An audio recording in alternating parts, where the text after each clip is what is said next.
তোমার ধরে আইসেন নেই কেন? ঢুকে করে নিয়ে লাগবে না, এই 1 মাস থাকে। তা রোজা থেকে আইস কয় মাস হলো? রোজা শুরু তো আইছিলেন,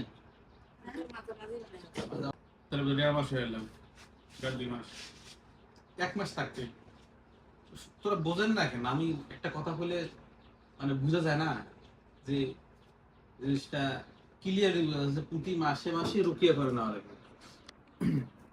আমি বলছিলাম যে তেল পানি আপনি 1.5 মাস 2 মাস পর আসেন, আপনার লেট হয়ে গেছে। আমার এইটা রুকিয়া আমি করে দিই 1 মাসের জন্য, 1 মাস থাকবে, 1 মাস পর আবার রুকিয়ে করে নেওয়া লাগবে। আপনার যেটা জিন আগে যেমন আর ওঠে তাইলে কথাটা বোঝেন নেই আপনি। আমার চিকিৎসা আপনাকে আমি রাত 1টার দিকে 1:30টার দিকে দেখছি, ধরছি জিন ধরছি, গায়ে তুলছিলাম, তাবিজ খুলছি, এখন আপনি সুস্থ আলহামদুলিল্লাহ। কথাটা বোঝেন? তখন থেকেই ভালো আছেন, ভালো আছেন না? এখন আপনি যে ভালো আছেন এখন আলহামদুলিল্লাহ। এখন আপনার তো মানে করেন যে যে আপনার শরীরটা পাতলা, কথাটা বলছেন, আপনার তো চাইলে আমি আর মোটা করে দিতে পারবো না, পারবো? আপনার খাইতে হবে, জর্দা দীপান খাওয়া যাবে না। এইখানে বসেন, এইখানে বসেন। আপনার খাওয়া মানে খাওয়ার সবই ঠিক আছে, মানে এখন আপনার শরীরে যে রোগ প্রতিরোধ ক্ষমতাটা সবার সমান নয়। কেউ আছে শরীর মোটা, অল্পতেই শরীর হয়ে যায়, তেমন খায় না কিন্তু, অথচ দেখেন শরীর ফাঁপা, কি দেখেন রক্ত ঘাটতি, ভিটামিন ঘাটতি, ক্যালসিয়াম ঘাটতি, কি কথাটা বোঝেন? আর আপনার শরীরটা পাতলা, আল্লাহ আপনার আলহামদুলিল্লাহ। আপনি নামাজ পড়েন, পড়েন তো পান খান কেন? নামাজ পড়েন তো পান খেয়ে গেছেন কেন? পান খাওয়া ধারা। কেউ যদি শোনেন, কেউ যদি নিষেধাজ্ঞ দ্রব্য জিনিস 1 জাররা পরিমাণ খায়, সে জানাতে যাবে না। আচ্ছা, মদ, মদ কাক বলা হয় জানেন?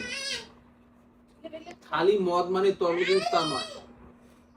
যে জিনিসের খাইলে মদ কাক বলা হয়, যে জিনিস খাইলে বিবেকের বিকৃতি ঘটে তাকে বলা হয় মদ। তা আপনি জর্দায় 1 বালতি খাওয়া পারবেন, 1 কেজি খাওয়া পারবেন, 1/2 কেজি খাওয়া পারবেন, তাহলে এটা খান। যে জিনিসের বেশি খাইলে বিবেকের বিকৃতি ঘটে, কথাটা বলছেন, সেই জিনিসের জাররা পরিমাণও হারাম। কি জাররা পরিমাণও হারাম, আপনি খান কেন? নামাজ পড়েন, আপনার নামাজটা কবুল হওয়া লাগবে না? নামাজ যারা পড়ে, এরকম হাদিস আছে, পেঁয়াজ রসুন খাওয়া নিষেধ আছে, কারণ মুখ গন্ধ করবে। আসলে কিন্তু রাখার নেশা হবে, হবে কি হবে না? কিন্তু গন্ধ করবে, পেঁয়াজ খেলে মুখ গন্ধ করবে না, কি করবে কিনা? এই জন্য খাওয়া নিষেধ। রসুন খেলে মুখ গন্ধ করবে না, এই জন্য খাওয়া নিষেধ, যাতে অপর মুসলিম ভাই নামাজ পড়তে কষ্ট না পায়, অথবা আমি আপনার সাথে কথা বলছি আপনি কষ্ট না পাই। কথাটা বোঝেন নাই? এইরকম অবস্থা। আপনি আসতে লেট করে ফেলেছেন, আপনি তো আগের মতন আর তো ভর হন নাই, কোন হয়েছিলেন, এখন তো ভালো আছেন, মানে এখন ভালো আছেন আলহামদুলিল্লাহ। আল্লাহ কাছে লাখ কোটি শুকরিয়া।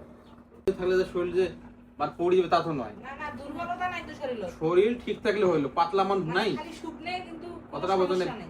এটা নিয়ে যে আমার শরীর কেন পাতলা, আপনার থেকে অনেক পাতলা লোক আছে, এই কিরে তারপর বাঁচিয়েছে,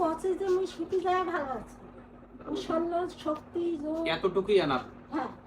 আপনার গায়ে যদি আর জিন না ভরবা পারে, উপর যদি না থাকে, কোনো কুফরি কালাম না থাকে, আপনি অনেক সুস্থ থাকবেন।